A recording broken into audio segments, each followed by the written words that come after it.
हम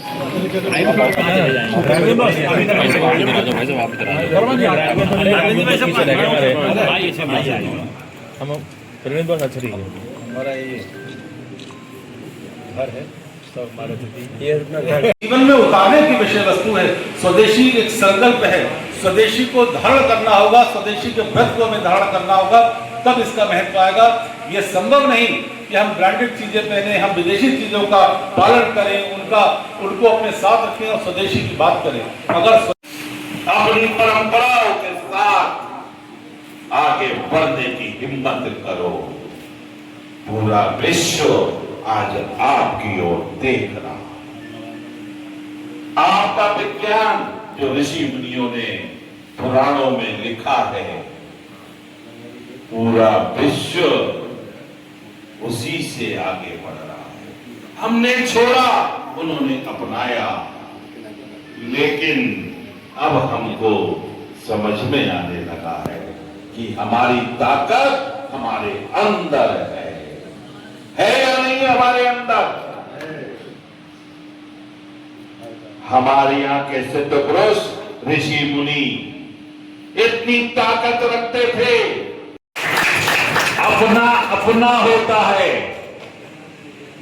जिस खद्दर को कभी महात्मा गांधी जी कहा करते थे, आज वही खादी सबसे महंगी और सबसे विश्वसनीय है।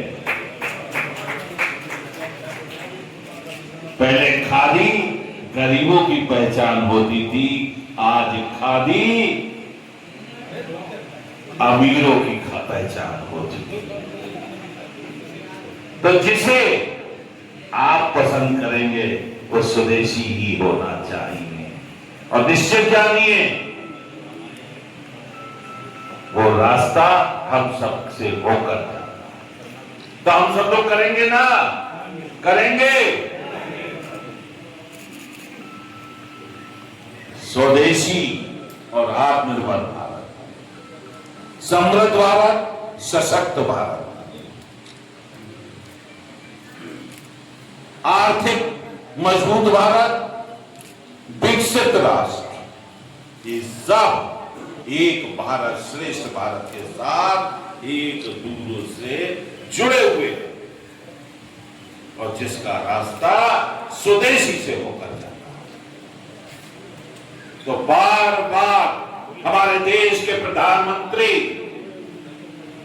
हमारे देश के सभी विचारक, चिंतक, हमारे देश के सभी ऋषि मुनि, संत समाज कहता है कि अपने देश की ताकत को पहचानो, अपने स्वदेशी पे विश्वास करो। वही आपकी सभ्यता है, वही आपकी संस्कृति है और वही। हमारे दुख का कारण क्या है कि जो चीजें हमारे पास नहीं है उनको पाने का प्रयास करते हैं और उनको ढूंढने का प्रयास करते हैं। तो किसी भी देश को खुश रहने के लिए सेल्फ डिपेंडेंट होना बहुत जरूरी है। और सभी फील्ड यदि हम दूसरों पर निर्भर रहेंगे तो बड़ी परेशानियां बढ़ जाती हैं। और ऐसा सभी बड़े बड़े कंट्रियों में भी होता है, खाली भारतवर्ष की बात नहीं।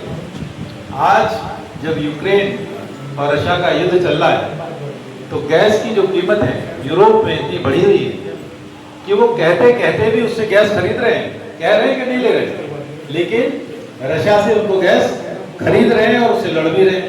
तो दोनों अलग तरीके के वातावरण में है। कारण क्या है कि उनका सर्वाइवल ही, ठंड इतनी बढ़ रही है, गैस मिल नहीं रही है। और उन 17 जो हमारे गोल्स हैं उनको हमारे देश के प्रधानमंत्री इंटरनेशनल कॉन्फ्रेंसों में भी कह चुके हैं कि हम चाहे वो इंडा फंगर हो, इंडा पॉवर्टी हो, ग्रीन एनर्जी हो, सबको अचीव कर लेंगे। 15 गोल्स को हम 27 तक अचीव कर लेंगे।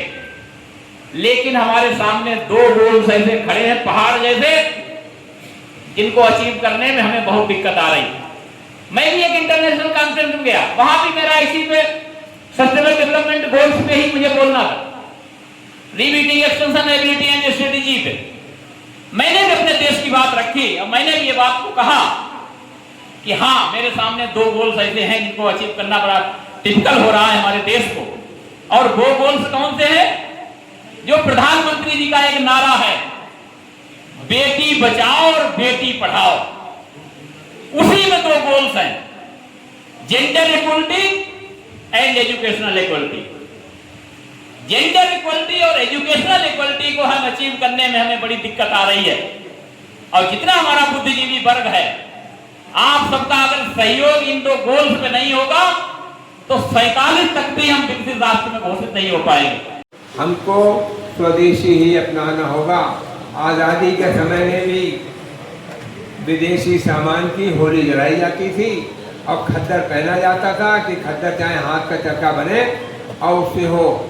तो मैं आज भी कहूँगा, हमको जहाँ तक है स्वदेशी चीज़ें इस्तेमाल करना चाहिए। आज आपका मोबाइल और ये जितना है हमारा मोबाइल से संबंधित सभी चीज़ें आज हिंदुस्तान में बन रही हैं। लगभग 70% मोबाइल की इक्विपमेंट आपके देश में बन रहे हैं। ये एक बहुत बड़ी बात है। आज